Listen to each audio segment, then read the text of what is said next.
Olá, pessoal! Estamos de volta para mais um bloco e estamos estudando sobre o romantismo em Portugal.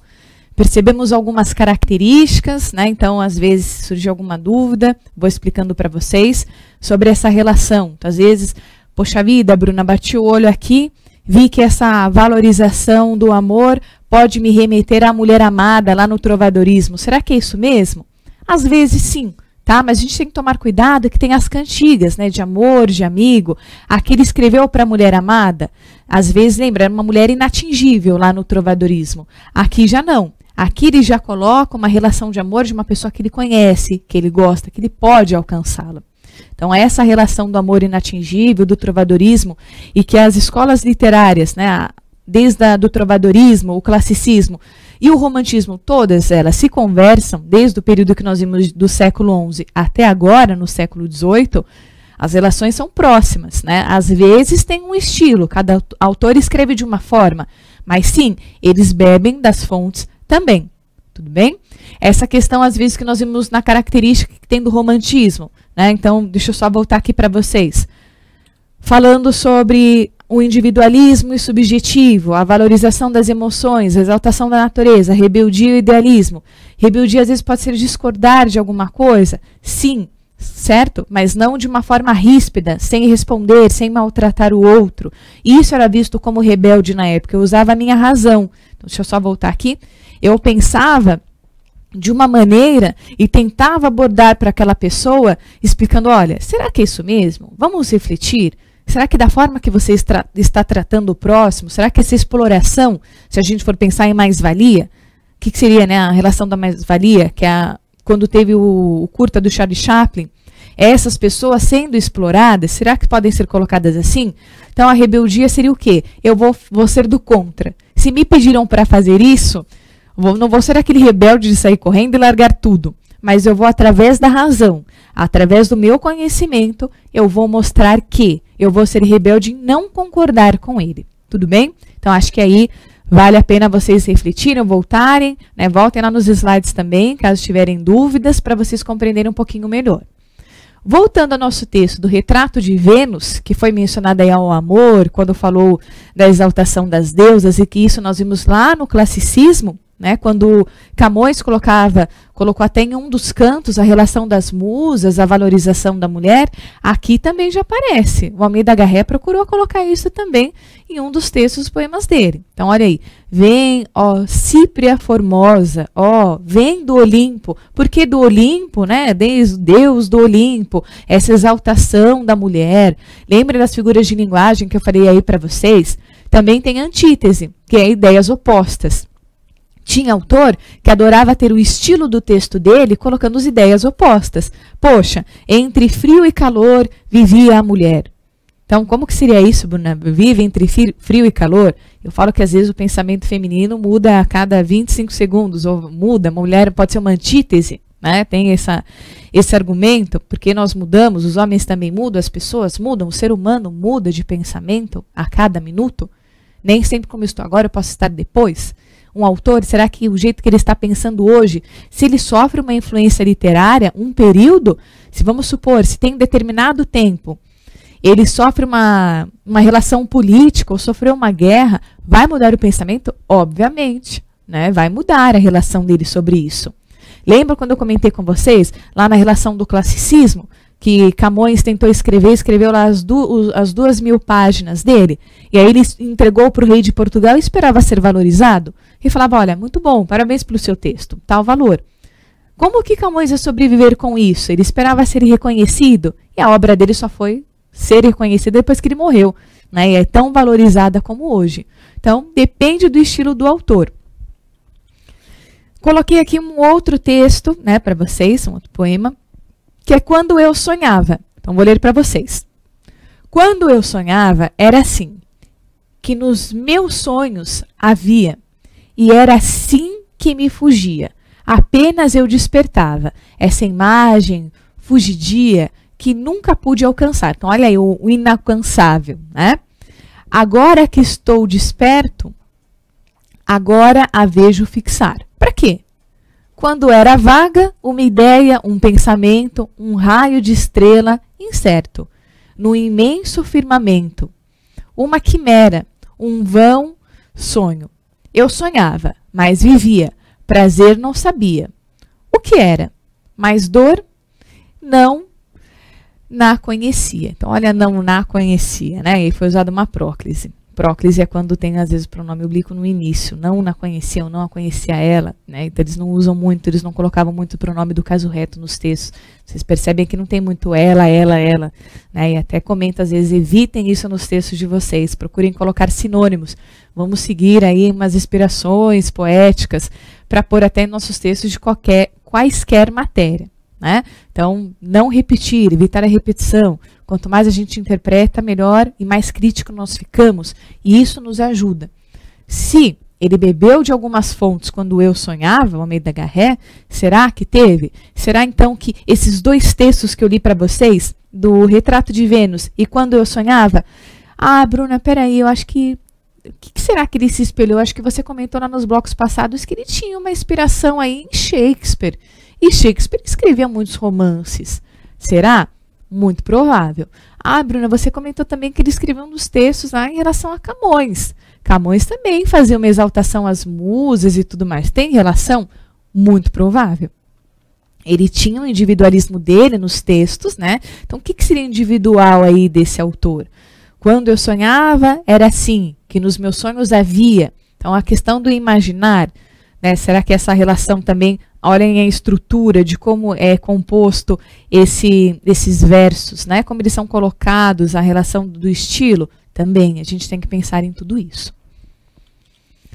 Alexandre Herculano, né? Então, mais um escritor romantista português.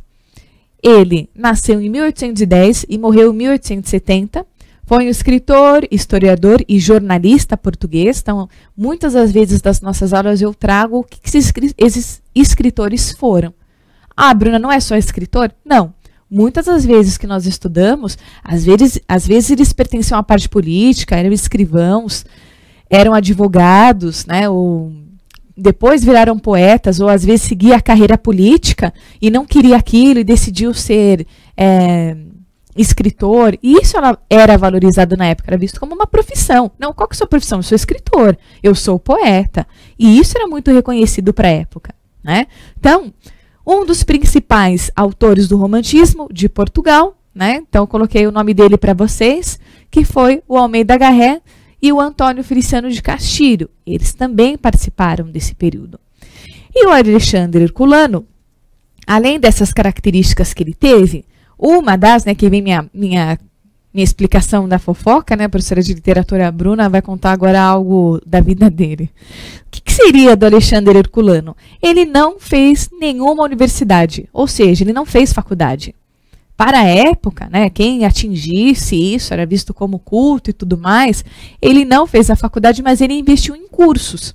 Então, ele fez curso de alemão, ele fez curso de inglês, curso de francês, né? Depois ele estudou, né, na Torre do Tombo, que foi lá um dos cursos que ele teve, mas não chegou a essa parte acadêmica, então ele não investiu nessa parte acadêmica, até porque ele já tinha outras profissões, jornalismo, então se ele tinha já um poder com a escrita, ele procurou investir, né, no que ele mais gostava, que era escrever. Então nós temos aqui a imagem do Alexandre Herculano, né, uma imagem séria, como era retratada na época, vocês viram também até uma questão de estilo, se a gente for pensar, olhem como as imagens eram fotografadas ou eram pintadas, olhem como era colocado, né? Sorria, será que hoje nós tiramos selfie e sorrimos?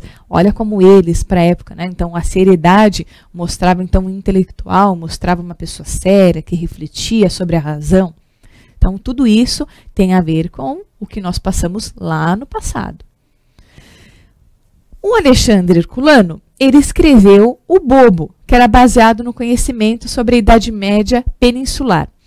Ele escreveu um romance de ficção, né, que foi publicado aí na primeira revista Panorama, em 1843. E a história gira em torno de um bobo da corte, Dom Henrique, contra o Conde da Trava. Então, só para a gente recapitular algumas coisas. Bruna, o que seria o bobo da corte? Será que faz referência, então, ao trovadorismo? Agora eu me lembrei, hein?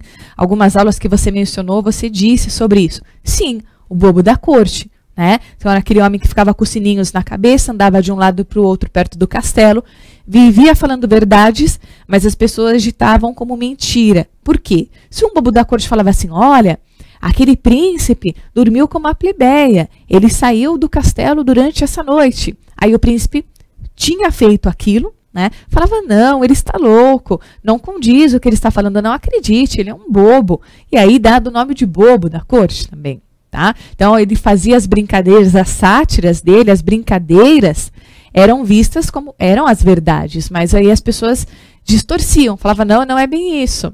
Ah, olha, será que aquela mulher que eu vi passando é aquela que eu vi lá na feira com outro homem, naquela feira? Então imagina aquela feira que tinha medieval, né? As pessoas trocavam produtos, então levava lá aquelas feiras imensas, trocavam um produto, vendia animais. Olha, aquela mulher saiu com tal pessoa. Não, não acreditem. Esse é um bobo, ele não sabe o que fala. Por isso, denominado bobo da corte. Então, a história, o bobo, né, faz até o título, remete a isso, o bobo da corte. E ele escreveu também Eurico o Presbítero. Alexandre Herculano publicou esses romances sobre esses assuntos monásticos, lembram de Mono 1, tá? Então, um giro de torno de um assunto. Foi em 1844 que é uma de suas obras mais importantes e que tem um fundo ainda a invasão de Portugal pelos árabes durante a Idade Média.